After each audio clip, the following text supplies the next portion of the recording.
Welcome to the MIT at Innovation Program podcast. This is a repository of insights by thought leaders and practitioners of innovation where they speak about their views, insights, and experiences. Come join us. Hello, everyone, and welcome to yet another exciting initiative by MIT ID Innovation Program. On behalf of the head of the Innovation Program, Associate Professor Harshit Desai, and the core team, we are grateful to be amongst you all, hosting Day 4 of the MIT ID Innovation GradShow 2020. For those who are joining us for the first time today, we'd like to inform you that MIT stands for the ever-progressive, 4-decade-old Maharashtra Institute of Technology.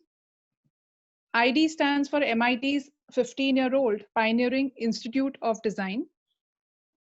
MIT ID's latest contribution to strengthening the global innovation ecosystem is the one-year innovation program, which focuses on the 4 pillars of design, business, technology, and humanities. The key features and differentiators of this one-year course are a hands-on, highly customized, pro-practical, project-heavy based learning, deep immersions, and humanities. We tested our agility, adaptability, resilience as a team when we seamlessly delivered value-add experiences to our student innovators and the world at large via 34 industry interactions during the pandemic. More lined up as I speak. We take this opportunity to announce about our open online courses, which will commence this quarter. The duration of these certificate courses will range from 2 months to 9 months, in addition to our full-time, 1-year campus-based course. We also take this opportunity to announce the Global Innovation Network Initiative, which will be led by MIT ID Women Innovators of the Foundation Cohort and the Freshers. On the occasion of MIT ID Innovation Program completing its first year of educating and nurturing innovators, we are pleased to have you join us at Day 4 of the first ever Virtual Innovation GradShow. The week-long Grad Show has several industry interactions lined up for our foundation cohort of innovators and the innovators class of 2020-21. A virtual send-off where the foundation cohort of innovators hands over the baton of innovation to the next batch to keep the creativity and energy flowing into the most impactful journeys ahead. First Movers MIT ID Innovation Program strategically partnered with LinkedIn Learning as an optimal onboarding tool in the virtual era, by which students can upgrade their business, creative, and technology-related skills. Student innovators further gain an edge that empowers them to shine amidst competition. Warm welcome to our guest speakers, innovators, Mr. Rakesh Gaur, a competent professional with 14+ years excelling in key account management, team management, business development, market analysis, and campaign management. Ms. Ritu Pal, learning and development professional with 15+ years in top global firms. And Mr. Anshuman Mishra, who leads new business development and strategic client acquisition for India West for LinkedIn Learning. I, Priya Dhawan, Head of Collaborations, Branding and Outreach for the MIT ID Innovation Program, welcome you all once again to this thoughtfully curated innovation journey. Please do read the chat for other important pointers that have been shared. So warm welcome once again, Team LinkedIn. Over to you. Thank you so much, Priya, and good evening, everyone. And I'm pretty much excited to welcome all of you to the MIT Grad Show 2020. This is where we will officially be launching and unlocking LinkedIn Learning to the students of MIT ID Innovation Program. To introduce myself, my name is Rakesh Gaur. I work in LinkedIn as a Senior Enterprise Account Director, and I also manage MIT as an account in India. Today, I'm accompanied by my colleague Ritu, who is the Senior Customer Success Manager, and Anshuman, who is the Talent Development Sales Specialist. You shall hear from them as we go ahead in the session. Before we deep dive in the session, let me quickly just give you a better idea of how we all will be using our time today and what you all as students can expect from this session. Right, so there's a quick look at our agenda today.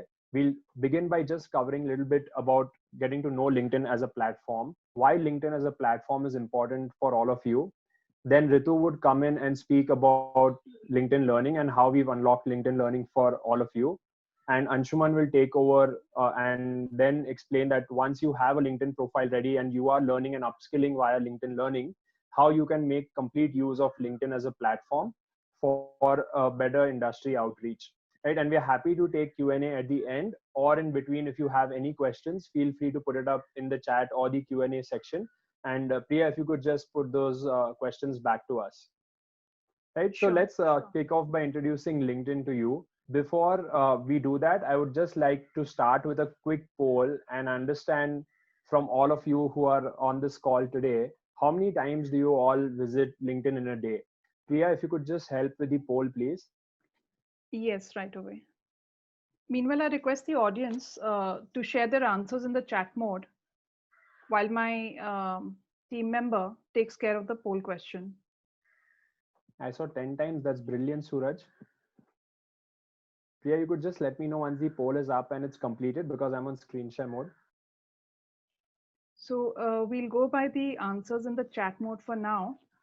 I believe there's some technical glitch and the poll question is No, it's going to it's be, it's completely fair, but I'm yeah. seeing some really exciting numbers. I'm seeing the Hmm. average as more than 3 to 4 times a day, which is pretty great. And hopefully by the end of this session, we should be able to explain to you in a better way how you can make best use of your time on the platform.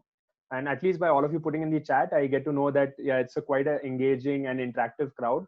And happy to take questions from you as and when we go ahead.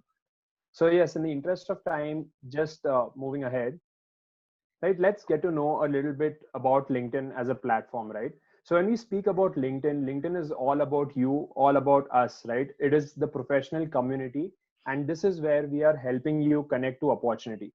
LinkedIn will not get anywhere alone. It takes a community of people like you and us to be successful. So what we did is we went out and we talked to real members like you about how they are using the professional community on LinkedIn to reach their definition of success in their careers. After all, success is when you are lines up with what you do, right? So let's just take a look at some of their stories. And after this, I would like to understand what you all as students are in it for. There's a short campaign, something we did called In It Together. I'm not sure how many of you saw it, but there's a short video what I would like to play for all of you.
Right, this video does a great job of introducing LinkedIn to all of you, right? And as it shows in the video that you're never in it alone, we are always in it together.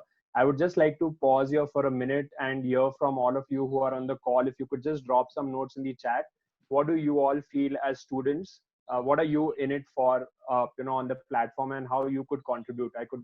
I would love to see some comments come up in the chat. Or you could also mention things that stood out for you in the video. Happy to hear that as well. Right. And I think we're also good to now have the first poll question simultaneously played. Thank you, Ariant. I would like to see some more people respond. Can we have a set of responses with yes in terms of how many people have LinkedIn accounts here? Great. So I see, oh, okay, in it to upgrade myself. That's a great one.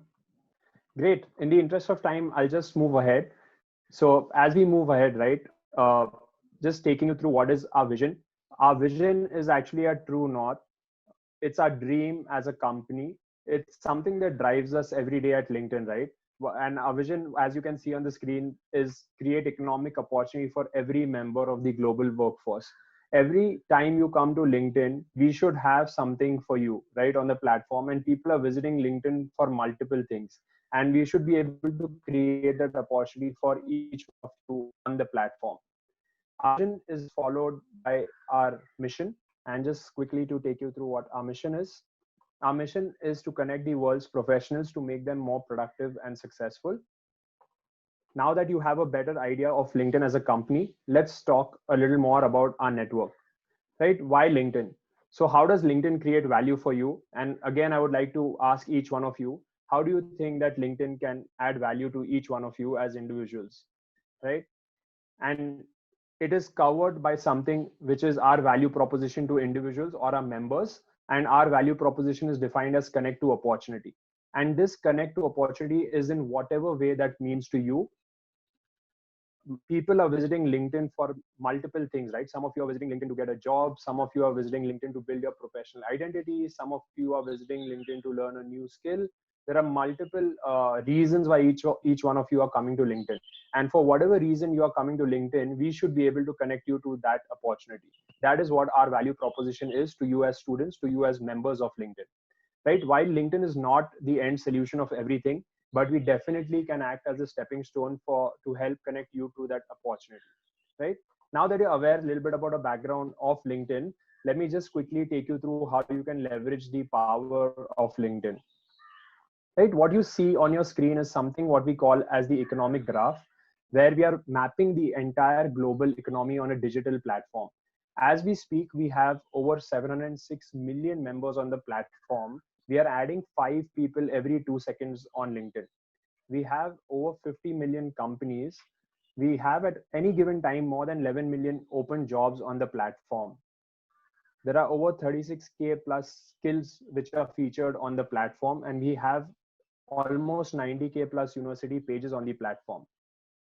At any given time of the year, there are over 280 billion feed updates that are happening on the platform. Very few of you would know that though LinkedIn is the largest professional network, we are also one of the world's largest publishing networks, right? So you could actually go through and see the amount of feed that is getting published on LinkedIn on a daily basis. This is from a global perspective. When I speak from an India perspective, in India, we are at around 70 million members. And if I further give you a Pune specific number, right? In Pune, we are very soon going to hit about 3 million members on the platform from a Pune perspective, which is quite exciting as well, right? Coming to the next stage, which is the partnership with MIT. I'm believed to understand that on this call we have the first batch of students who have graduated and have moved out, and I wish you all the very best as you move to the corporate world. MIT is the first institute which we've partnered with in India for our LinkedIn learning solutions. And this is something what you as students can leverage. And I believe there's a gift which is being given by the institute to all the students who are passing out as well. And the new students who are coming in will have access to the complete LinkedIn learning library.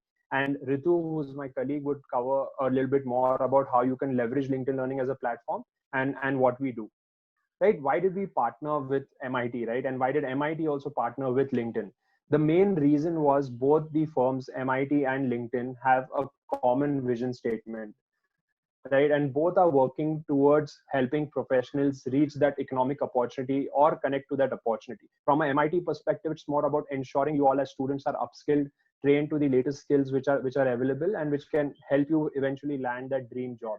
And that is where we come in as a platform where we'll be able to help you with creating your LinkedIn profile, learning, and eventually also make that out to industry bodies, which my colleague Anshuman will cover. Right? And how do we plan to do that? Right? A quick take through is there is a sort of process what we worked out with MIT. So typically as students, you enroll with MIT, you create a LinkedIn profile. I saw a lot of yes, which is great that you already have a LinkedIn profile. I look forward to interacting with each one of you very soon in the near future, where we can talk on how you can build a great LinkedIn profile, right? Have the right skills, have the right, say rich media content put out on your LinkedIn profile, which will basically, help really bring your profile to life. The next step is where you could actually learn the key skills, where LinkedIn learning will come in. And eventually, once you have a good profile, you've learned the right skills, upgraded yourselves, upskilled yourselves, that is when you would go out to the market and start networking, and eventually this should help land you your dream job, right? That is the entire process that we have in mind. Now that you all have a great idea on what LinkedIn does as a company, what is our value proposition, our mission and vision, and how this partnership works, I would take this opportunity to introduce my colleague Ritu to you, who's the Senior Customer Success Manager and is responsible to see all the customers who have partnered with us see success on the platform, and they're able to meet their end objectives. Right. So over to you, Ritu, on LinkedIn Learning. Thank you, Rakesh. That was really nice. Thank you. Hi, everyone. So nice to see, not really see, but meet all of you today here in this on this platform. And yes, we're going to talk about LinkedIn Learning today. That's what do I say? I call it like the passport to a different world, right? The world of learning. So that's what I'm going to take up with you now. So as we move along, I want to start with a question first. And can I ask Rakesh? So I have this very short question for you. So how much of your time in a week you spend on online learning? And it's a poll, so if Priya, if you could help me with the poll for this question. Yes, I'll request the audience once again to share the responses in the chat mode to how much of online learning do you do once in a week. And the options would be, is it 1 to 2 hours? Oh, great. So the responses are coming in 3 to 4 hours per day, 8 to 10 hours per week. Wow. 2 to 3 hours, 12 plus hours, more than 7 hours per week. Yeah, that's amazing. So at least on an average, I'm seeing it's about 4 to 5 hours. That's amazing. Thank you so much for responding. And I think the reason why I asked you that question is that, of course, as students, there is a bit of time that you spend in learning anyway. And these days, we've seen that there's a surge in online learning because of the fact that we've all been at homes. We've been anyway studying, working from home. So that's there. So maybe you've seen that in yourself as well. We'll move forward. Yeah. So I wanted to tell you that the one thing, and I was very happy when Rakesh asked this question, how many of you have a LinkedIn account? And a lot of you said yes. I would say that your ticket, like I said, to learning is also your account, the LinkedIn account. If you haven't already registered, if you don't have an account yet, I would really want you to go ahead and create this account for yourself, because it also gives you, it not only gives you access to the community, which is a community which is full of students, which is full of professionals, professors, everyone who's out there is on LinkedIn, but also gives you the key to LinkedIn learning. So that's something I really urge all of you to do to move forward. And I want you to and I want to talk to you about something. So when I say, and when we ask you these questions about how often do you go to LinkedIn and how often do you use online learning, the reason why we ask this is that if it's a ritual for anyone to do something every day, it becomes a habit. And really, our habits make us who we are, right? And so the one thing that you do when you go to LinkedIn and you look at your profile, you look at the news feed, you get access to so much information, you update your profile, people see your profile and they get access to it. And when you go to LinkedIn Learning through this license, you also see so many courses that are relevant to you, skills that people are learning, community is growing, and what is changing in the professional field, what's happening, what's the newest skills that are on the market. So there is a lot that you learn on a daily basis without even realizing that. And I say this because as a learning professional, there's this, we talk about the forgetting curve, which means that we generally forget. If we have gone through a presentation, we forget what we learned, 50% of what we learned in 1 hour. And it's very strange, right? And after 24 hours, we've forgotten 70% of what we actually saw in that presentation. So the only way to learn something is to go at it every single day, to kind of not do too much of it, but do some bit of it every single day. And that's what makes it effective. So that's the one thing that I want to tell you, that make it a ritual, make it a habit, do it every day. And we help you with that. We help you because the platform is accessible to you on all your devices. And if you see the interface, if you see the 3 different pictures here, the interface is exactly the same. If you use your mobile or if you use your laptop or your iPad, everything will have the same kind of features that you see. The one thing that I want to highlight here is the weekly goal.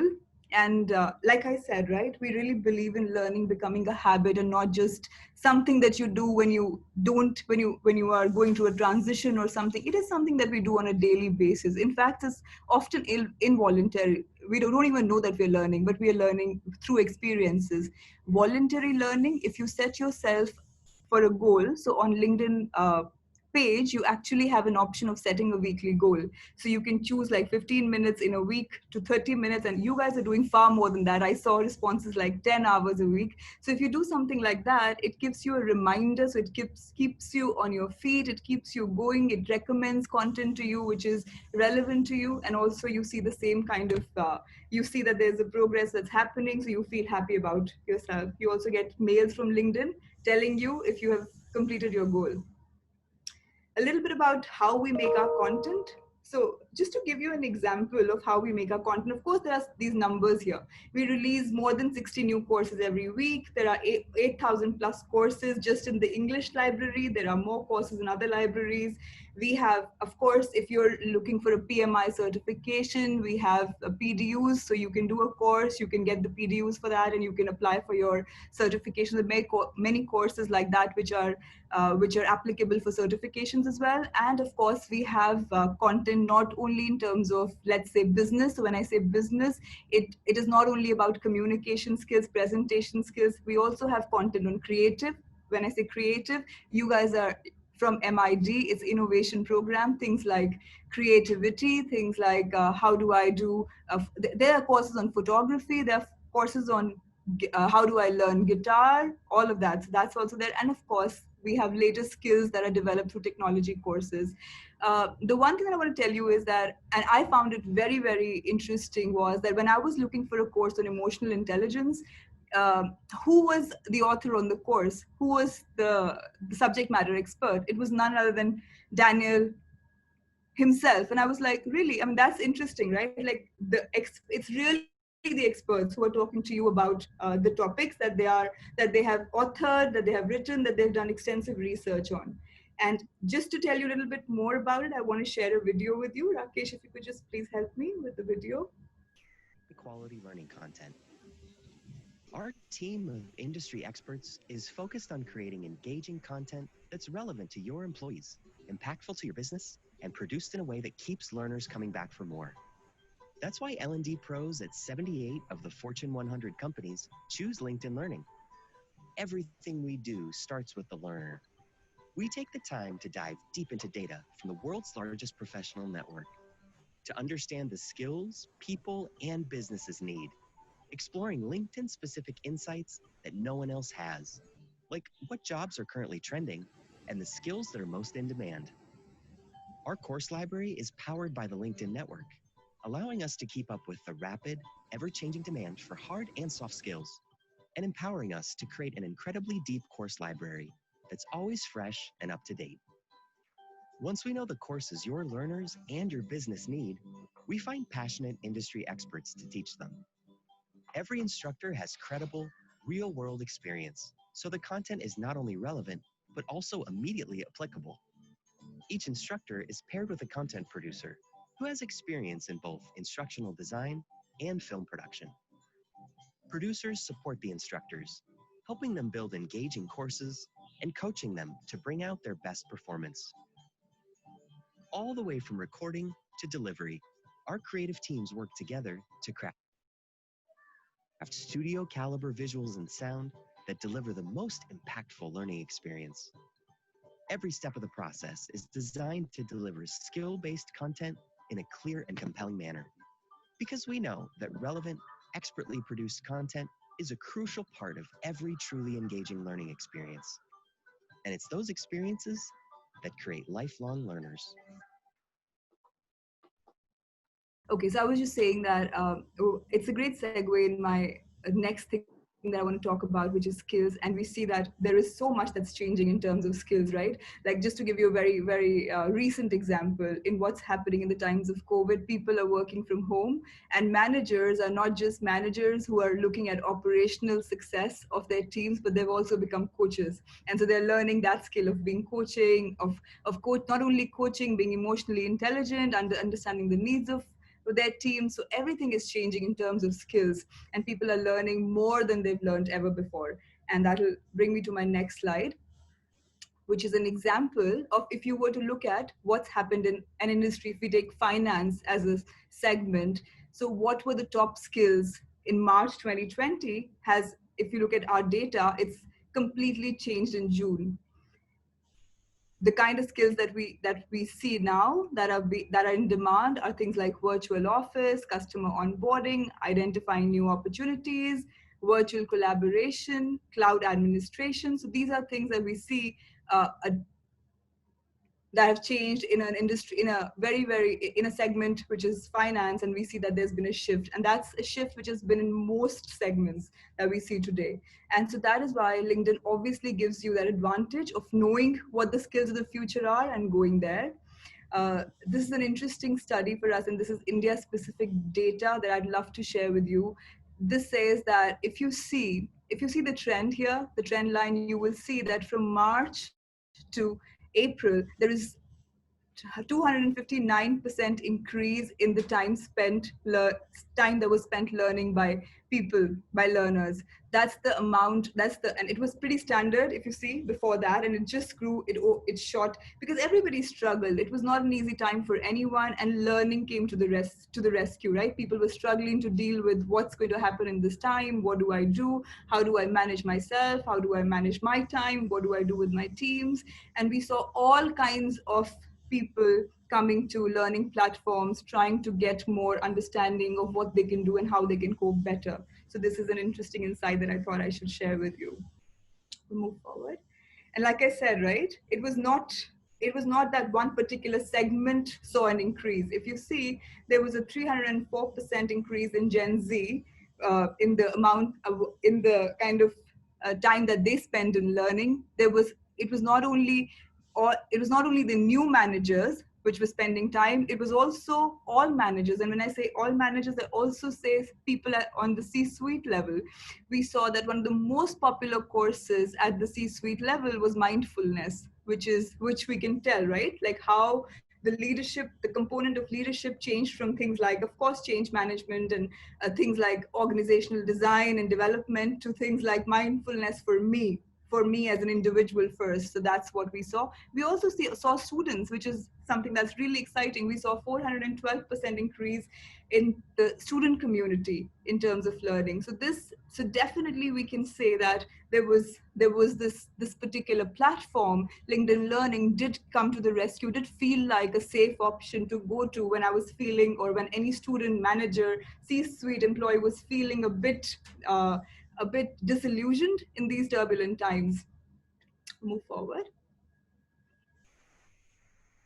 And what are the topics that they were looking at? So if you see, these are the kind of topics that we saw were most accessed. So if you see the first one on the left hand side, you see anxiety management. So no matter, and that is for sure, right? It's not hidden that everybody was, of course, with what was going on in the environment and still going on. It's not like it's changed a lot, but there was a lot of increase, and people went and did courses on, like I said, time management and things like mindfulness, things like our most popular series became the Desk Yogi series. It basically is nothing but these are online courses which help you to sit in the chair and really do some poses which help you manage stress, because you're on Zoom calls the entire day, or you're doing work from home and you're trying to manage everything. Learning Zoom, learning how to work virtually, things on IT security policies. What do we do? How do we cope? How do we change our policies and procedures so that it makes things better for people? Telecommuting, there were organizations which had never heard of work from home, and they moved to it.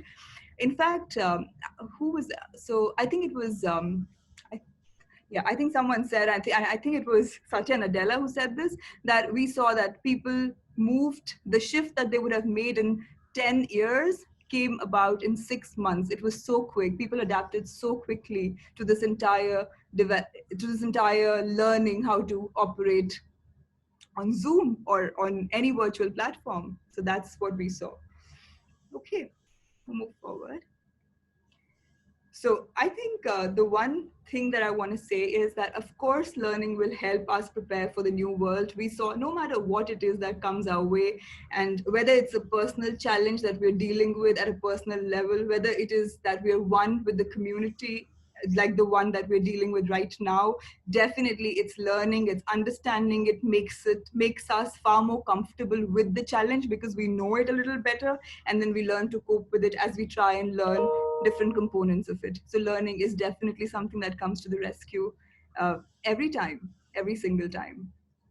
I would actually now, because now that you know about learning, I'd love to hand it over to Anshuman, my colleague, who'd of course make you understand how can you use this how can you use this to advance your career on LinkedIn, and what can you do, how can you apply this entire package of being a part of the community, learning skills, and of course taking it to the next phase. Over to you, Anshuman. Thank you, Ritu. Just before we start out with Anshuman's session, I just want to quickly check if Professor Desai is here. Yeah, I'm here, ma'am. All right. So can we please have the first, poll question Yeah. for the benefit of the audience? Yeah. Also, Priya, before we move into the last leg of our session, in case if students have any queries on LinkedIn Learning, if you want to take it up before we move there or park it for later, happy to do that. I would leave it up to you and the students. Sure. So the first question is, do you have a LinkedIn account? And I would request the audience to quickly put in their answers in terms of yes or no, and answer the poll, please. Rakesh, what's your take? Would it be 100%? I hope that it's 100%. I would be happy to hear 100% there or see 100% there. But there you go. That's quite exciting to know. Yeah. Yeah, it is 100%. That's wonderful. And we move on to the question, the second question, please. How many times do you visit LinkedIn in a day? Is it once or twice a day? Is it 3 to 5 times a day? Or is it more than 5 times a day? Audience, please share your responses. At the rate at which one keeps scrolling around, I think it would be most likely, okay, 3 to 5 times a day. So 50% of the audience visits LinkedIn 3 to 5 times a day, followed by once or twice a day, which is 33% of them visiting once or twice a day, and followed by 16% visiting more than 5 times a day. Rakesh, any? That's quite exciting to see that most of them are visiting LinkedIn. Almost 67% are visiting more than 3 times a day. I would look at the bottom to for me to make a better judgment of that, and it's quite relevant, right? Being students, that is the number of times they should. Like, I'm a firm believer that as compared to other social platforms, though they're great, so the others, I put it that others are where you spend time, and LinkedIn is a platform where you actually end up investing time, right? So all the more as students is where you should be spending more and more time on the platform, and at the end of it should help hit your end goal over there. So Priya, I'm happy to take up questions on learning. Either me, Ritu, Anshuman could take it up, or I could then have Anshuman go to his session. Yeah, we will just cover one more last poll question before we move on to Anshuman's then. How much of online learning do you do in a week? Audience, please respond as per half an hour to 1 hour, 1 hour to 2 hours, or more than 2 hours. And please feel free to share your questions in the Q&A tab, in case you would like Rakesh or Ritu to answer any before we move on to Anshuman's talk. Yes, Ritu, you have the answer here. Thank you for that.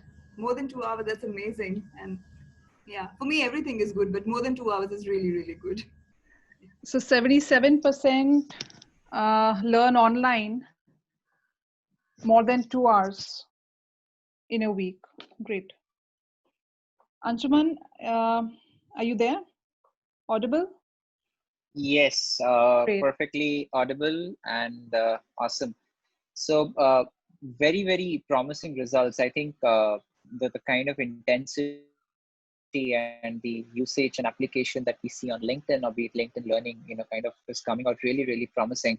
And I'm very, very sure that leveraging on these products on this platform in totality, all of you are going to kind of go miles in this space.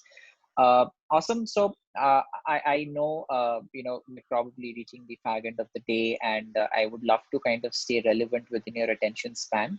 So I wouldn't take more than about 15, 16 minutes. And in the next 15, 16 minutes, what I would primarily be speaking of are very, very crisp and practical pointers. Simple pointers, but essential pointers for you to make inroads into your professional journey, right? So of course, Rakesh primarily talked about what's LinkedIn, why is it relevant, and how is it going to help. Ritu kind of chipped in and talked a little bit about LinkedIn Learning. How could you leverage LinkedIn Learning, kind of, leverage what you've done on LinkedIn Learning on your profile and kind of take it forward. I would essentially want to kind of talk a little bit about a couple of practical stuff that you could do on the platform to kind of expand your reach, and then utilize your reach for whatever reasons you have thought of expanding it to, right? Before we begin, the last poll of the day, and if the moderators are up for it, if you could just roll out the poll. So the question is, what is that one thing you would use LinkedIn for? Would it be to increase professional reach, hunt for a job opportunity, contribute on the platform, get professional insights, or all of the above? Amazing. A whopping 82% said all of the above. And quite rightly expected so, because I would have personally wanted each one of you to leverage LinkedIn for all of these things, and probably would be extremely happy if you go over and above and go beyond all of these options as well. I mean, this is a platform that helps you increase your reach to maximum professionals out there. It's the largest and probably the only leading professional networking platform today that we have, with about 700 million plus members. So make the most of it. Rakesh, could we move on to the next slide, please? All right. I'm sure there is a batch that's already moved on, and there is an incumbent batch. So here are a couple of questions that I would always want you to ask yourselves before you actually move out on this platform, or some of you have already moved on to this platform and have started utilizing this platform for whatever reasons. What are the 3 adjectives that you would want to be known by, right? Like I call myself as, if you ask me what are the 3 adjectives that I kind of refer myself with, would be sales, business development, professional, and so, right? So figure out 3 concrete words, or figure out 3 concrete adjectives, and please keep it in the essence, or keep it within yourselves when you're going ahead and kind of creating a LinkedIn profile for yourself, and you're actually relegating out to people outside to kind of see. And this is essentially the LinkedIn headline that we are talking of, right? It may not be always professionally linked. One part of it could be professional, and one part of it could primarily speak about something that you are really proficient at. It could be photography, something which is your hobby. It could be music. It could be singing. It could be anything, right? But please make sure that you figure out these 3 adjectives that you want yourselves to be best described with. And how do you think that is? Keep the bottom question in perspective. How are these aligned to your future role, right?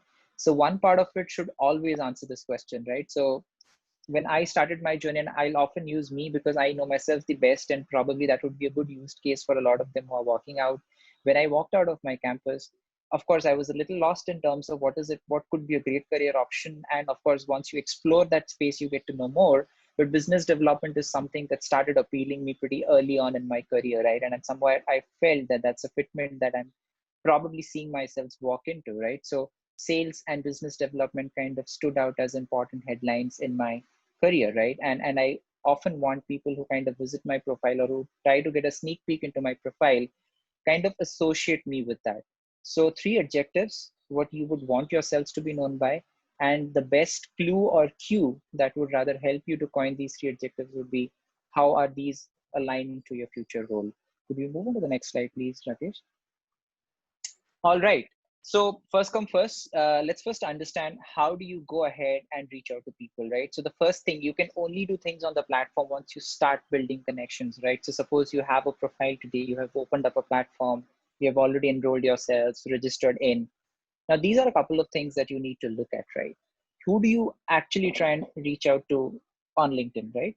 People you have something in common with. It could be, your peers. The common thread could be your university. The common thread could be known acquaintances, right?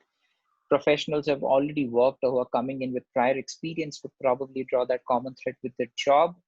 Or probably you could also start reaching out to people in organizations that you aspire to work for, right? So identify that common link or thread that connects to your aspirational cohort, or that connects to a cohort that you can likely correspond with, and make sure that you start reaching out to those people, right? Essentially, if you look at the third pointer, what you're actually trying to do out here is these are people who may be able to connect you to someone who can help you achieve your goal. Not necessarily that the person you're reaching out directly as your first connect can actually help you realize that. If you get that connect, nothing like it. But at times you also have to go via to reach someone who can actually, or who you believe can actually lead you there. So say, for example, you want to make it to a big four consulting firm and you have a friend of yours who has walked into it, right? And you would want to at some point in time walk into it with your prior set of experience, and maybe you would want to reach out to your friend, and then you would want your friend to probably connect you with a recruiter or connect you with someone who has the power and the authority in the organization to recommend you across the right forum, right? And then comes the second aspect as to whenever you are extending an invite or connect, what are those three things that you need to cover in terms of who you are? Because people really need to know who you are, right? Before they actually go ahead and accept you or kind of develop a connection with you. So this is a very simple template that you can probably keep at the back of your mind while you're trying to kind of reach out to people. First, try and describe who you are in a very succinct way, how you came across their profile, because that kind of dwells in a sense of security that you've actually figured out their profile because there was a purpose behind it. This is something that we are looking out for, and that's the reason why you kind of reached out to their profile. And of course, the last part of the messaging should be, what essentially do you want from them? Typically, how can they help you, in short, right? How would they be instrumental in helping you reach where you want to, right? So basically that completes the statement that you're trying to relay out to individuals, and that way it gives them a proper impression of who you are and why do you want to connect with them. All right. Now, once you've already made a connection, right, let's try and understand what are a couple of things that you need to do essentially to make sure that you connect to the right opportunity, right? And that's our biggest value proposition, right? So we will go one by one. So in sequence, message connections, ask for informational interviews, request referrals, request recommendations, add value, and engage yourself in the platform. So can we move on to the next slide, please, Rakesh? All right. So messaging becomes a very important tool in terms of reaching out to your desired connections and eventually reaching out to that opportunity that you're chasing for, right? So these are a couple of avenues through which you can try and send your messages to your connections. You can try and send your messages directly from the LinkedIn messaging page, your connections page, or their profile page. So as in when you start exploring the platform, you'll figure out a couple of ways how you would eventually be able to reach out to these people. And as I mentioned, once you reach out to these people, make sure that you articulate it nice, short, and simple, and in a pretty crisp way in terms of what is it that you eventually want them to help you with, right? There's a pro tip right down below where you see that glow bulb icon. If you don't know the person you're messaging in real life, clearly explain why you're reaching out. As I said, that kind of gives a very definite envelope of security and assurance that you're reaching out to them for the right reasons. And that way there is a very high probability that they're going to entertain you the right way. Could we move to the next slide, please? This is a very important aspect of LinkedIn, and I personally have used it a lot and I've seen definite success in this, right? So say, for example, you want to tap into an opportunity and you want to make the cut, but obviously there is a certain level of understanding that people who are offering that opportunity to anyone would want to have, right? And some of the common means of such understanding would be interviews, right? Or otherwise, even if you're not chasing in a particular opportunity, but you in general have to build a perspective around something, informational interviews are the best tools to seek for, right?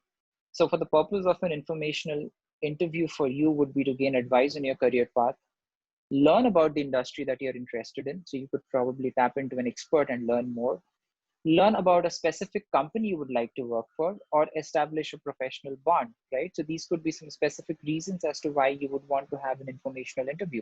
To the left of the slide, to the left half of the slide, you kind of have a standard template in terms of how an aspirant has been able to reach out to someone relevant in the channel and is being able to ask them in a nice and subtle way if they could kind of get over a chat to know more about whatever the aspirant is seeking for. I think it's a nice way to connect, and it really helps you wrap your head around some practical aspects of whatever you're looking at. And that really makes decision making very, very easy for you. And it also really helps you develop a lot of tips and tricks in terms of whatever you're aspiring to crack. Could we move on to the next slide, please?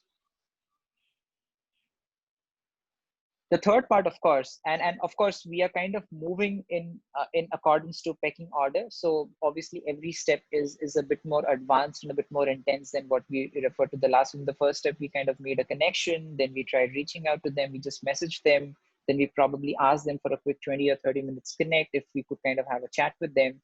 And then, of course, some of you mentioned that you might as well extensively use LinkedIn to connect you to a lot of other economic opportunities, which essentially, for the lack of better words, I might kind of rephrase them as job opportunities. So LinkedIn becomes an amazing platform for you to request referrals as well, right? So to the right of your screen, you have a couple of short and crisp tips that you need to essentially include when you're asking for a referral, right? Again, these information will be extremely vital because someone who is kind of putting you up for referral in a way is representing your case out there, while you obviously make into the company basis your own merit, but it kind of also shows in terms of how has the other person been able to skim you on a surface level and has been able to kind of recommend you to the organization. So the individual would obviously love to know a couple of things before he or she kind of moves on and recommends you forward to the concerned people who are going to hire, right? So these are the two important things that you need to make sure that you have whenever you're requesting for a referral. Why are you interested in the specific role? So you need to sound a little convincing, but make sure that you keep it short and sweet so it lies within the convenient attention span of the individual. And of course, your appreciation for the connections consideration, because eventually you want to be grateful for all the effort that they're putting in to make sure that you kind of get connected to the opportunity you're looking for. Could we move on to the next slide, please, Rakesh? And this probably would be the icing on the cake, and recommendations work a big way in enhancing or in kind of reinforcing your profile. Now, what essentially is a recommendation and how effective could a recommendation be? Now, say, for example, I'm an individual, I'm looking out for a role, or say, for example, let's use the other example. I'm kind of a recruiter and I'm actually hiring a couple of product specialists, right? And I have 3 or 4 product specialists on my radar. And I have interviewed all of them and they are actually all good and they have good subject knowledge. And then I probably roll up their LinkedIn recommendations, and then I figure out that there are 2 or 3 product specialists who are not matching up to probably one who stands out in terms of recommendations, because people are talking a lot about that individual. People are covering multiple aspects about that individual, and it kind of gives a clear validation and a well-rounded picture in terms of how the individual has performed in his or her past role or the kind of acumen they carry, right? So make sure that whenever you request a recommendation, you request it from someone who has been professionally connected to you, someone who holds a position where they can professionally ratify you. So that holds higher levels of validation. So it could be former managers, former colleagues, or people who have mentored or advised you professionally, including non-profit training programs as well. Could we move on to the next slide, please? That's it. This would be probably the last slide that I would be on. Eventually, once you kind of make sure that you have understood through all of these aspects, it's important that you invest time on the platform and be active on the platform, because the more active you are, the more activities you have on the platform, higher is your chance of being visible on the platform. And at the same time, it kind of also helps you stay abreast of a lot of insights which are relevant under current times, right? So here are a couple of short, crisp tricks that you need to ensure to be active on the platform. Invest time in your connections, request informational interviews, like and share things, right? So when you like and share things, you stay connected to them, you get to know what progress is happening on those fronts. Make sure that you join groups and exchange insights. Groups can be very, very insightful in terms of everything that you're seeking for, whether it's connects, whether it's finding opportunities, or whether it's just for the sake of getting more information about what's happening in the space. And most importantly, when you give testimonials and recommendations to people, you would also tend to receive testimonials and recommendations. And more importantly, it kind of is a good symbolism in terms of, maintaining the relationship that you have with people. Can we move on to the next slide? There you go. Your network is your net worth, right? So in today's world, I would like to kind of end with this line, and would love to also call out the fact that while you would have abundant knowledge, and it's very important that you have knowledge because that's eventually going to make you successful. But it's also important that you reach out to the right set of people, you reach out on the right forums and through the right vectors to kind of showcase your knowledge, because eventually that's how you very effectively close loop. And we are happy to kind of help you with that opportunity to kind of encash upon whatever you ever desire to do going ahead. And hope we have been able to kind of help you with a couple of practical off the hand tricks to kind of help you quickly move onto the platform and build a robust profile in the process. Over to you, moderators, for the next steps. Thank you so much. Thank you, Anshuman. Thank you, Rakesh. Thank you, Ritu. I think that was a quick 20 minutes each, again covering different segments of utilizing LinkedIn to its optimum. So I would want to, I think now take the cue in terms of the personal journeys. Like for example, let's start with Rakesh. Rakesh, you spent now close to about 12 plus years at Naukri before you moved Naukri.com, before you moved on to LinkedIn. Now, whenever there is somebody out here in the current situation, let's say who's looking for a job, right? And this could be a student, this could also be like, again, working professionals at whatever stage in their career, be it again 2 years, 4 years, 6 years, immaterial. They're usually very confused in terms of what is the way ahead, what they should do. So having been a very I would say integral part of the Naukri phase, as well as now that you're into LinkedIn, what are the kind of best practices that you would recommend to anybody who's looking out for a job, and kind of try going via the right mediums? Yeah, that's a great question, Priya. So yeah, given the fact that I've worked on both these sites, I would say that there's a massive difference between a resume and a LinkedIn profile, right? So a LinkedIn profile is basically a complete digital representation of your brand, who you are, and there's a lot what you can do with your LinkedIn profile in terms of you can add videos, images. It's as simple as students you can probably actually go into your education segment and even upload your internship or project reports, and recruiters over there can see. It's more of having that professional outreach. But yes, I would say as students or as someone who is looking out for a job, it's a best practice to be available on all platforms. But there's very little much that you can do on, say, job boards as compared to platforms like LinkedIn, because once you have your CV developed, which you've uploaded on professional job boards like say a Naukri or a Monster, Times Jobs, Shine, there are plenty of them in India, right? What max you can do is then just be active and actively looking out for jobs and set your career interest so that you receive the right kind of alerts from the job boards. But on the second hand, what you could do on platforms like LinkedIn is become active, keep growing your network, keep following the companies that you aspire to be in. I'm sure every person has a dream company which they wanted to get into, right? LinkedIn was one of my dream companies when I started working pretty early.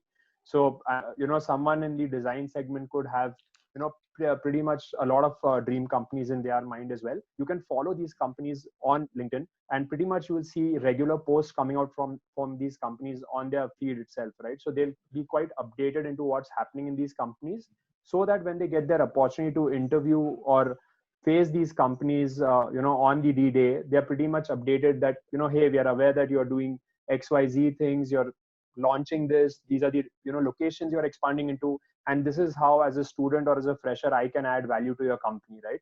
So it's having a resume is a must. Of course, that's something which all the students need to, but at the same time, it's very much important that you need to be informed of what's happening in these companies, what's happening in the market scenario, what is the current requirement, what these companies want, and that you would only get to professional platforms like LinkedIn, right? And of course, then there are other platforms you can research. There is a Glassdoor, there are company websites. But yes, at the same time, it's important to be active on all the other platforms. That would be my advice to everyone. And Ritu and Anshuman, you can add if I've missed out on anything. Yes, Ritu. I think Rakesh was on point. I didn't have anything to say. Thanks, Priya.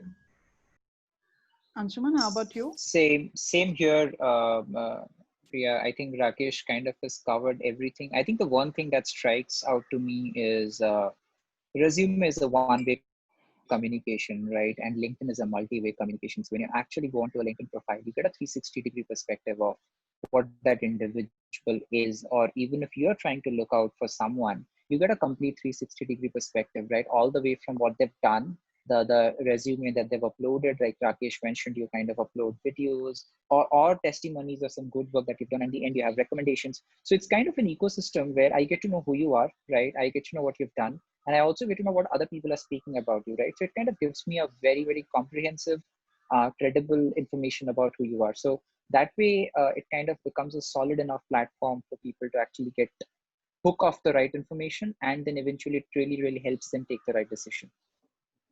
Right, thanks. And I think it's also to do with the fact that, yeah, I think just one more point to add to that was that from the recruiter's point of view, right? I guess they look at both the platforms. So when it comes to Naukri, yes, it's a static representation of the candidate. And they also then look at LinkedIn, which is again something which is much more dynamic because they're actually interacting with the person to some extent virtually. Am I right that both mediums are actually looked upon by the recruiters? Yeah, absolutely. I mean, in full transparency, when you reach out to recruiters on LinkedIn or you're applying to a job, you can get full transparency into who the recruiters are, and you could probably directly have outreach done from there itself. And there are features like, as all of you probably, it would be more relevant to the batch that's graduating right now, where you could go and signal yourself as open to work. So on your LinkedIn profiles, there's a short symbol or a logo that gets designed and come that, hey, you've now graduated and you're open and you're looking for a new change. So I strongly encourage all students to spend some time. There's a tab on LinkedIn which is called jobs, and you have an option there called career interest. Just go there and you could just see the different features available there. You could actually set from what kind of companies you're willing to receive job alerts as well. And yeah, that would, I'm sure, add value to all of you. Sure, thanks. Ritu, there's a question for you now.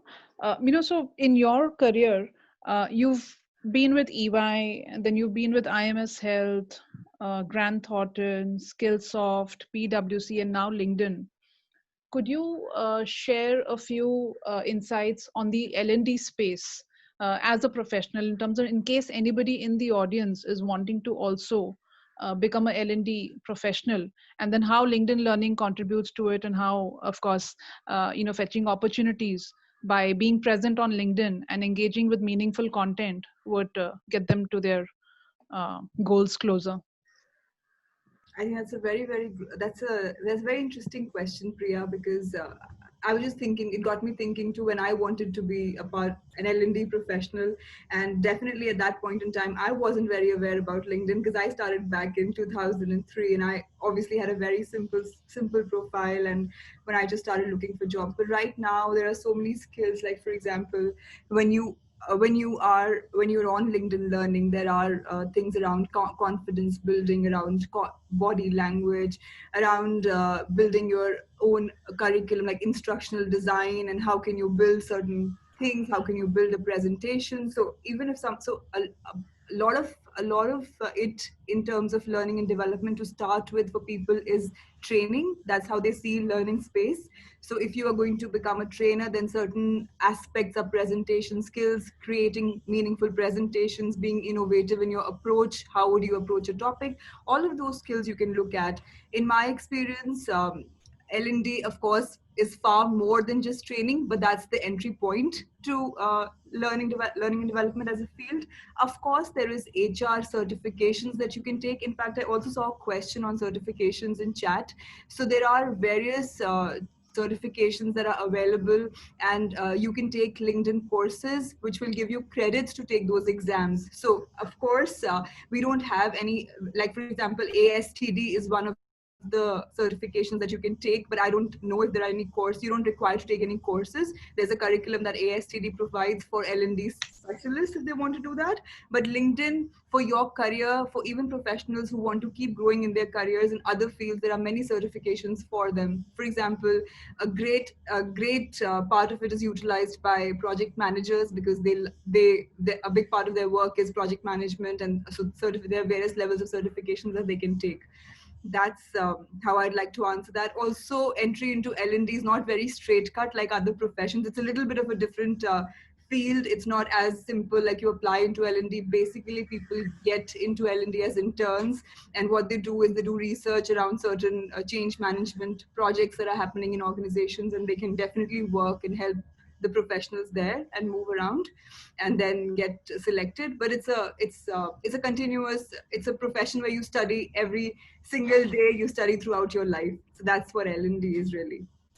And with upskilling and focus, I guess anybody in the L&D professional in that space is bound to kind of also require same thing in terms of upskilling themselves and being on the go, because the world is evolving to that extent right now. I agree with you, Priya. In fact, especially in L&D space, there is no end to it, right? Like I can never say that I know enough. And the day I say that I know enough is the day I've stopped learning and the day I've stopped being an L&D professional, really. Because for me, there is no end. There are so many things that keep changing. It's so dynamic, the industry, the world, that there is no end to it. Really, you just have to be focused and keep learning every day. So we call it, we use the hashtag always be learning. Right. And we're also using it very often now. Another thought was that, yes, people will be, let's say, going about their learning paths. When I say learning paths, I'm talking about anybody into any space. Like, let's say, in terms of our students, they're learning innovation. Then there could be somebody who's right now maybe doing commerce, etc., etc. So that's what I meant by being in the learning space right now. And then they get, of course, into the work zone. And then, yes, they spend like, a chunk of years, maybe 10 to 15 years. At the end of it, do you sort of see like 360 degrees back, the journey, kind of comes back to being an L&D professional, because it's all about then giving back, being a mentor, being a coach. And for that, being in the L&D space is, I think, pretty much like a but natural progression. Do you sort of agree to that? I agree, absolutely. I think that a lot of our professionals end up becoming mentors, right? Even if they don't call themselves mentors or coaches, they really are. Because what is a mentor? A mentor is someone who's been there, done that, who is an example. So even if you're not voluntarily saying that, what I'm going to, but when you become a leader in the organization, or even if you don't have the authority as a manager, but you are, let's say, a senior person on the team, people will pick up things from you. They will learn from you. So you are involuntarily, you're mentoring, you're teaching them, you're doing this. So you start giving it, even if you don't really think about it in that terms, like don't really think or lay it down as something that you want to do, but you're still doing it. So yeah, it comes down to that. That's definitely there. So like innovation students of today and innovation mentors of tomorrow. Absolutely, I agree. Sure. Great, thanks. I would now like to ask Anshuman in terms of his paths. So you've been with Tata Steels and you've been with Tata Motors and entirely different industries, right? Moglix and a couple of others as well. When did LinkedIn really kind of arrive into your professional journey? Oh well, that's really pretty late of late. As in, I kind of joined LinkedIn 7 months back, right? And it's that soon. But I think the beauty of as a platform, when did you kind of get to know about? Yeah, my bad. So I kind of got into LinkedIn, if I remember it right, right after 2012. So that's when I graduated of my engineering college. And I kind of came in touch with a couple of my batchmates who kind of had heard about LinkedIn. That's when LinkedIn was heard about in our circles, and they said that's an amazing platform where you could probably, get in touch with professionals. And I said, let me have a footprint out here, because I was kind of preparing for my CAT, and somewhere I had got up a preview that CAT is all about reaching out to people, increasing your outlook. MBA is all about broadening your horizon. So you should have a digital presence, because digital would be the new thing, and this is probably one place through which you could probably reach out to a whole bunch of people, right? And it's going to do a world of good to me, right from the place that I am starting my journey from, right after I kind of crack my CAT. And that's how it really helped me. If you really ask me, all the way from 2012 until now, it has really helped me in two fronts, right? So I have always maintained that industry is something which doesn't really matter to me, because I am industry agnostic. And if you ask me personally, I have always believed in business development as a function to specialize in. And I think I feel that kick in, working out across multiple industries and establishing the proficiency in terms of me being able to successfully carry out business development as a function. And that's the reason why LinkedIn, I leveraged on LinkedIn, and LinkedIn really helped me build up that connect so that it could help me navigate between industries, right? Along my professional journey. Right. And as you rightly mentioned, business development as a role also needs you to network with a lot of people, right? So when you're True. prospecting, when you're reaching out to a lot of clients, I think LinkedIn provides a massive platform to kind of reach out to these people. Of course, by the law of averages, some of them might not respond back to you immediately, but then you would have one or two of them who would reach out to you immediately, and that's where you kind of pick up the cue from. And if you look at my experience, I kind of have spent about 3 years with a startup. And in a startup where you don't really have the state of the art CRMs and other assortments to really help you reach out or keep a log of all the activities that you've done, I think LinkedIn provides an excellent platform which you can access and just reach out to professionals in industries and organizations that you're possibly targeting to make an inroads to. So these are the two ways how LinkedIn has really, really helped me across these 8 years. And yeah, I think an association with LinkedIn in these last 8 years has been absolutely fantastic. And you must be already also connected to your, your institutes via the LinkedIn groups. I'm sure there must be one group for, let's say, NIT Rourkela or IIM Shillong. Is that, yeah? So it's more like a lifelong connect that LinkedIn provides to all the professionals. Absolutely. It also kind of extends beyond your institute, right? So while that's an amazing leverage to have and you stay connected with all of these people, both at a professional front and to some extent, you feel good to stay connected to all of them. But then you also kind of get connected to a lot of lateral groups who really, really help you. And that's where we said that it's always imperative to try and look out for groups and be a part of groups, because that's where a lot of your aspired opportunities kind of feature out, right? So yeah, LinkedIn has really helped me in that regard for sure.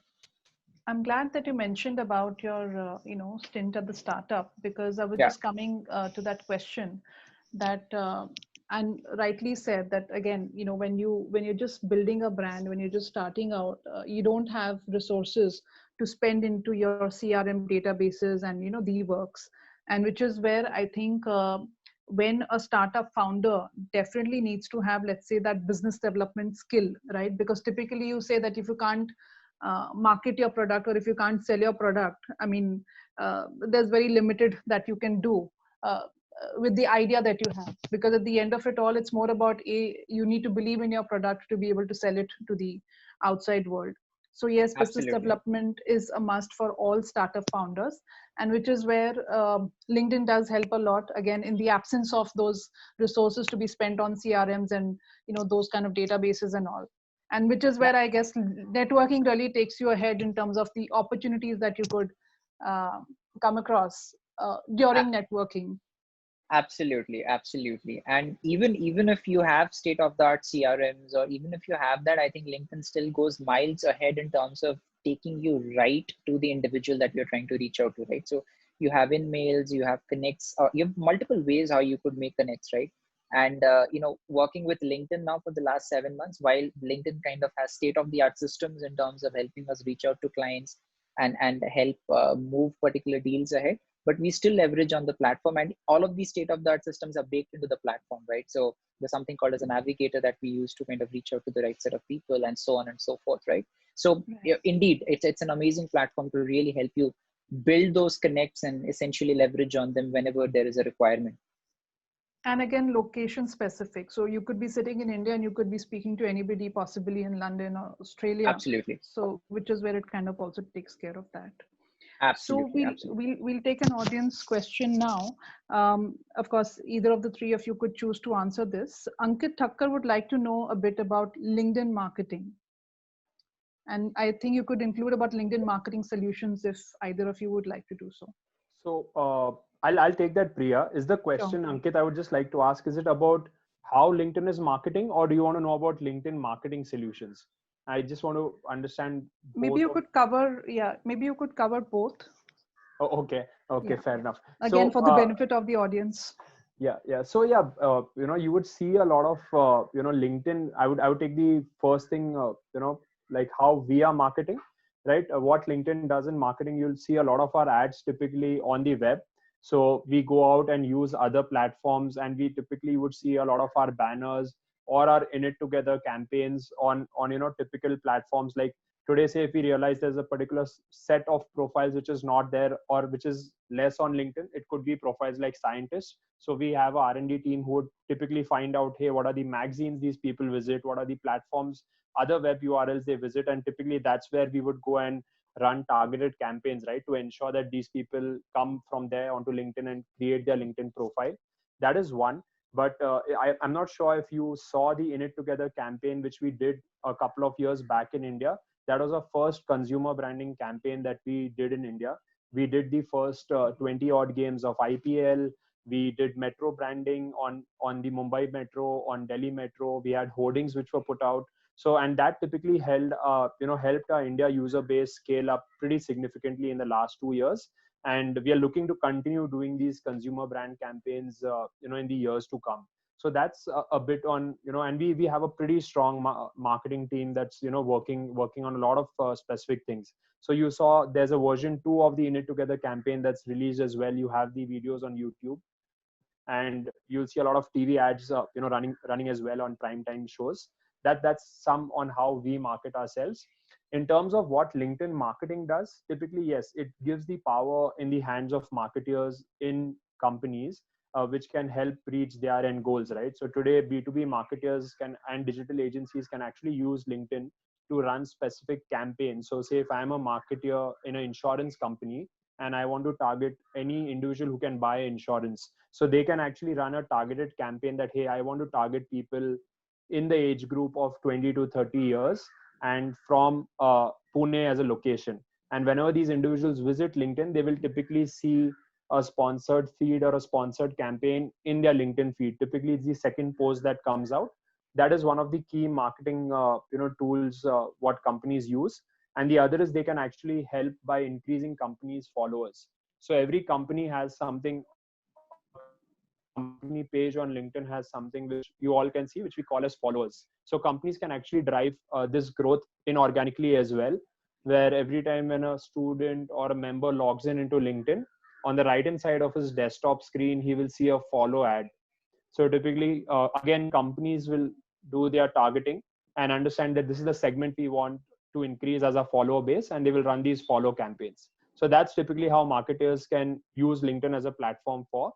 And then, of course, marketing is a broad term, right? It also includes branding as a subset. Sometimes branding comes as a subset in marketing. Sometimes branding would come as a subset of HR, right? So marketers can actually showcase how their company culture is, how is it to work in their company, by having a live tab which they create on company pages. That's another thing what companies use LinkedIn for. I hope I was able to answer your question. Yes, Rakesh, you were. Just a minute. All right. So we've got Hardik who would like to know that as compared to other platforms, how does LinkedIn Learning, or rather how LinkedIn Learning is more powerful in perspective to learning and career opportunities?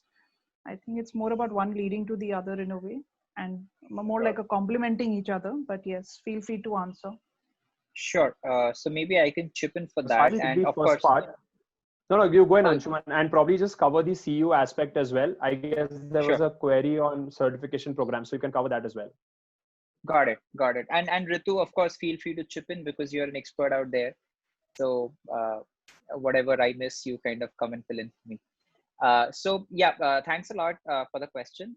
So I'll kind of answer in a very, very simple way, right? So today, if you look at the skill scenario, right, the average shelf life of a skill is about 4 to 5 years, right? So in fact, 66% of the roles or 66% of the people that are in their preschools today would actually take up roles which are not even existing today, right? And that's where the capability of LinkedIn Learning comes in, right?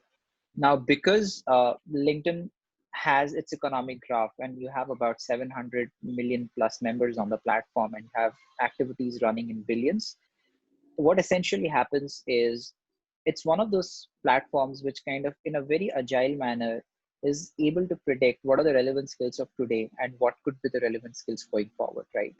And that becomes the sole source or the insight basis which we kind of design the entire platform, right? So of course, the platform has its own set of value propositions, But this capability of ours really helps us to kind of channelize data and understand which are the skill sets which are in demand at this point in time, and which are the skill sets which will be in demand at a certain point in the future, and we start preparing for that, right? So that kind of gives us that advantage of predicting what essentially is really going to work as far as learning and development is concerned. Now, speaking specifically about the platform, I'll keep it very short and simple for you. There are three broad value propositions that LinkedIn kind of believes in, LinkedIn Learning specifically. First is content. So if you look at our content, it's studio produced, absolutely of the best quality, and completely qualified by LinkedIn, right? So LinkedIn takes special care basis its framework to make sure that every single content that goes out there is of the best quality, right? The second aspect is how engaging and fruitful do we make that entire engagement when you actually go and consume that content, right? So it has to be engaging because you need to find your zone in that content, right? You need to feel that you're learning something, right? So how do we make sure that we make that content consume worthy and engaging? And the third aspect is how do we tie back that entire learning effort with insights, right? Insights to an individual and insights to an enterprise, right? So that kind of helps us close loop and also kind of make the entire learning process more effective. So if I have to really summarize the answer, it all starts with our ability to predict what's relevant today and what's relevant in the future. And then we kind of using that data, bake it into our product, and we make sure that we have state-of-the-art content.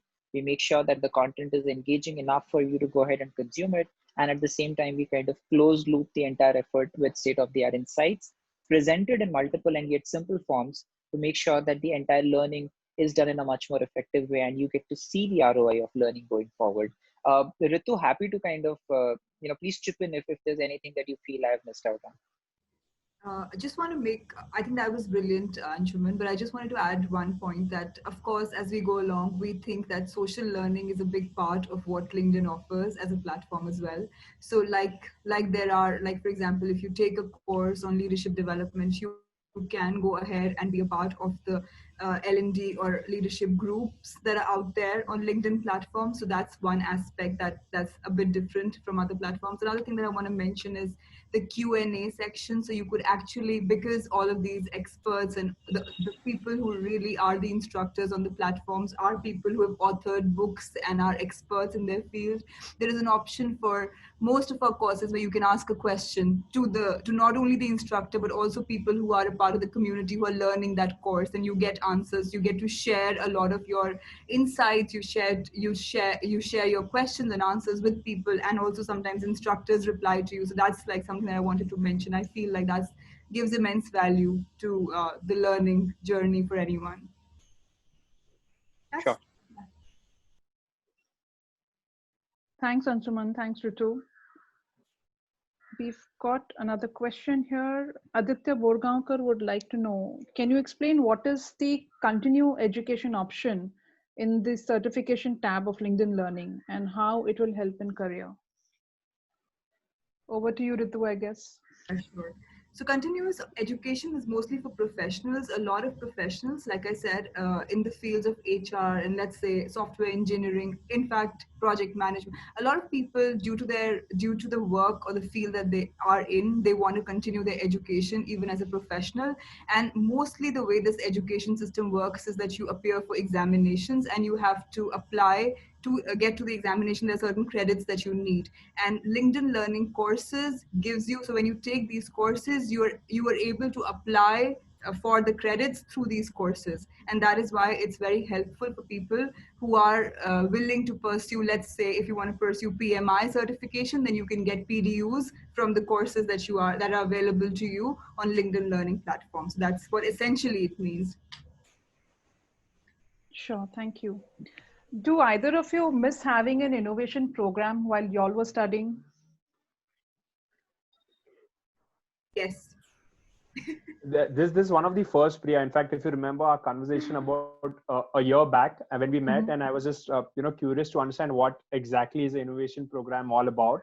And when I heard the story that yes, it is something which is actually pushing students to become entrepreneurs, right? Or have that mindset of that entrepreneurship mindset created in the institute itself, right from day zero. Very few institutes in India are actually working towards that. And kudos to MIT for having launched a program at this scale.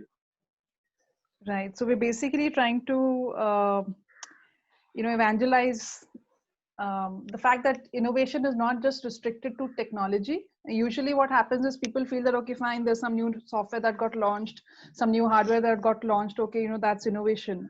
That's not the case. It's basically about having a creative, innovative mindset, and helps you to be a maker and a creator mindset as well. Not just, of course, being an entrepreneur, because you may be in any domain. You could be even working in a job. You could be also building up your own startup.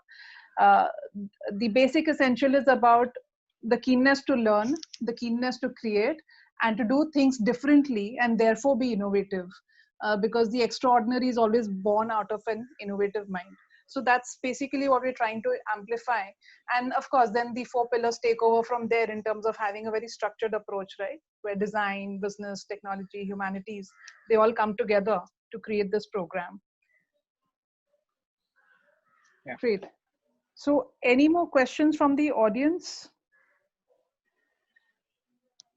Feel free, I can have the students feel free to please unmute themselves and ask. Now that you all have been using LinkedIn and LinkedIn Learning, and this is your best chance to interact with them directly. Otherwise, you're always, interacting with a virtual platform. All right, great. Or they could just go ahead and connect with us on LinkedIn, and we would love to hear from you there and connect with you on LinkedIn itself. Yes. Thank you so much. So we move on then. Special thanks to our guest speakers, innovators, for their time and sharing the value-add takeaways from their journey. In true virtual life mode, we request Rakesh, Ritu, Anshuman to accept a small token of our gratitude, the certificate of recognition. We would have loved to hand it over in person, but in the current pandemic situation, this is the best that is safely and digitally possible. May I request Professor Desai to please share the same? And fingers crossed for the tech glitches, if any.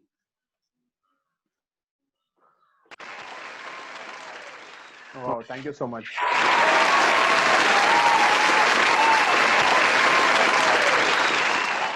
Yes, Thank thanks you. to the Thanks a virtual. lot. Thank you so much. Innovative. So much. It speaks the name of innovation, right? Thank you so much. Really appreciate that. Yeah. Thank you so much. We're all missing being in person, but we thought that this is the best that could get done. Thank you so much, Professor Desai. Thank you everybody. Thank you, LinkedIn team. I think congratulations to both of us, because this is the one of its kind collaboration, and I'm really glad that this has happened, and this has happened in the right time, because the kind of statistics that you had shared, I think there can't be a better time for learning. Anyways, every time is a good time to learn, but this is a particularly important phase for everybody, and LinkedIn has been of a great support. So I look forward to other activities also, which we are planning as a part of the collaboration. But 3 cheers to this great start. Thank you. So next, I'd like to invite you all to our next session tomorrow, 4 p.m. It's Thinking Fast and Slow by Daniel Kahneman. It's part of Bookmarked, which is an intellectually stimulating series of book reading sessions of innovation bestsellers. The virtual book reading sessions take place every Friday, 4 p.m. to 5 p.m.